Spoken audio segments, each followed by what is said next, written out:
আসসালামু আলাইকুম, রুহিস মম কিচেনে আপনাদের স্বাগত। আজ আমি আপনাদের তৈরি করে দেখাবো মাছের মাথা দিয়ে মুগ ডাল রেসিপি। আস্ত মাছের মাথা দিয়ে মুগ ডালের এই রেসিপি খেতে অসম্ভব মজার, আশা করছি আপনাদের ভালো লাগবে। নিত্য নতুন এবং ইউনিক রেসিপি পেতে আমার চ্যানেলের সাথে থাকুন, সাবস্ক্রাইব করে বেল বাটনটি প্রেস করে রাখুন পরবর্তী ভিডিওর আপডেট সবার আগে পাওয়ার জন্য। তো চলুন প্রস্তুত প্রণালীতে যাওয়া যাক। আমি এখানে নিয়েছি রুই মাছের 3টা মাথা, আপনারা যে কোনো মাছের মাথায় ব্যবহার করতে পারেন। মাথাগুলোকে খুব ভালো করে আমি ভেজে নিয়েছি। মাথার সাথে যে মাছ থাকে সেখান থেকে 1 পিস করে আমি মাছও নিয়েছি। আপনারা চাইলে স্কিপ করতে পারেন। এখানে নিয়েছি আমি মেজারমেন্ট কাপের 1 কাপ মুগ ডাল। ডালটাকে আমি একটা কড়াই নিয়ে নিচ্ছি। শুকনো কড়াই ডালটাকে আমি ভেজে নেব। খুব বেশি কিন্তু ভাজা যাবে না, সামান্য একটু কালার চেঞ্জ হলে আমি চুলার জালটা বন্ধ করে দেব। কালার চেঞ্জ হয়ে গেছে, এখন ডালটাকে ঠান্ডা করে আমি ধুয়ে নেব। দিয়ে দিচ্ছি কিছুটা পানি। এখানে একটা বিষয় খেয়াল রাখবেন, ডালটাকে কিন্তু খুব বেশি বারবার করে ধোয়া যাবে না, আবার পানির মধ্যে ভিজিয়েও রাখা যাবে না। এতে করে ডালের ভাজা ভাবটা কিন্তু চলে যায়। ধোয়া হয়ে গেলে আমি ডালটাকে কড়াইতে আবার বসিয়ে দিচ্ছি এবং এতে মেজারমেন্ট কাপে 4 কাপ পানি দিয়ে ডালটাকে আমি সিদ্ধ করব। পানি দেওয়া হয়ে গেলে ডালটাকে আবার একটু ভালোভাবে নেড়ে চেড়ে নিচ্ছি। চুলার জালটা অন করে দিচ্ছি 2টা তেজপাতা। যখন এই ফেনাটা আসবে তখন এটাকে চামচ দিয়ে উঠিয়ে ফেলতে হবে। এতে করে ডালের কালারটা কিন্তু সুন্দর আসে।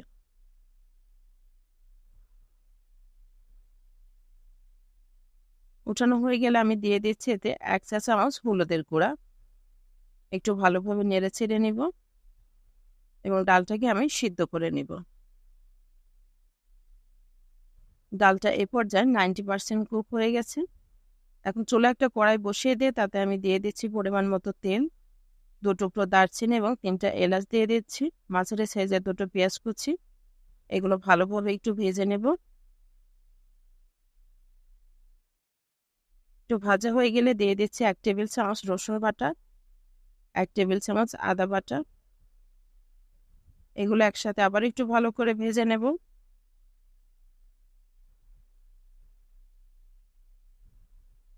দিয়ে দিচ্ছি আমি এখানে 3 টেবিল চামচ কাঁচা মরিচ বাটা, আপনারা চাইলে শুকনো মরিচও দিতে পারেন।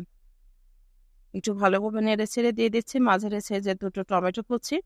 হাতের কাছে টমেটো না থাকলে স্কিপ করতে পারেন। দিচ্ছি 1 চা চামচ ধনিয়া গুঁড়া, 1 চা চামচ জিরা গুঁড়া।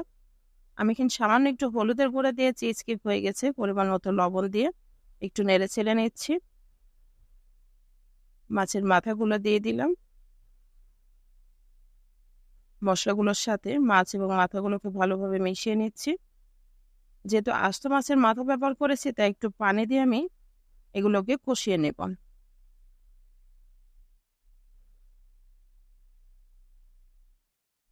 এগুলো কষানো হয়ে গেছে, পানিটা শুকিয়ে গেছে। এখন আমি ডালটা দিয়ে দিচ্ছি।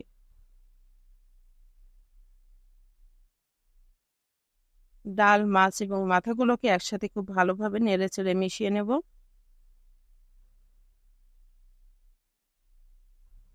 মেশানো হয়ে গেলে আমি এখন দিয়ে দিব গরম পানি।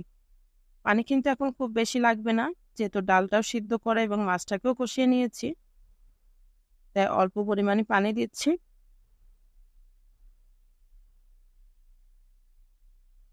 আমি এখানে দিয়ে দিচ্ছি 6টা কাঁচা মরিচ, সামান্য একটু গরম মশলার গুঁড়া। এগুলো ভালোভাবে একটু মিশিয়ে নেব। সোনামুগ ডালের কালারটাই কিন্তু সুন্দর, তাই কালারটা রাখার জন্য আমি এখানে কাঁচা মরিচ দিয়েছি। দিয়ে দিচ্ছি কিছুটা ধনিয়া পাতা এবং চুলার জালটা বন্ধ করে দিয়েছি। আমি একটু ঝোল ঝোল রেখেছি, এটা যখন ঠান্ডা হয়ে যাবে এর ঝোলটা কিন্তু অনেকটাই টেনে যাবে। এটা অসম্ভব মজা লাগে। একবার হলো বাসায় ট্রাই করে দেখবেন, ইনশাল্লাহ ভালো লাগে। যদি ভালো লেগে থাকে একটা লাইক এবং কমেন্ট করতে ভুলবেন না। আপনার একটা লাইক এবং কমেন্ট আমাকে অনেক বেশি অনুপ্রাণিত করে। আমার এই রেসিপি সংক্রান্ত কোনো প্রশ্ন থাকলে কমেন্ট করতে পারেন, ইনশাল্লাহ আমি রিপ্লাই দেওয়ার চেষ্টা করব। আমার পরবর্তী ভিডিও দেখার আমন্ত্রণ জানিয়ে আজকের ভিডিও এখানে শেষ করছি। অনেক অনেক ভালো থাকবেন সবাই। আল্লাহ হাফেজ।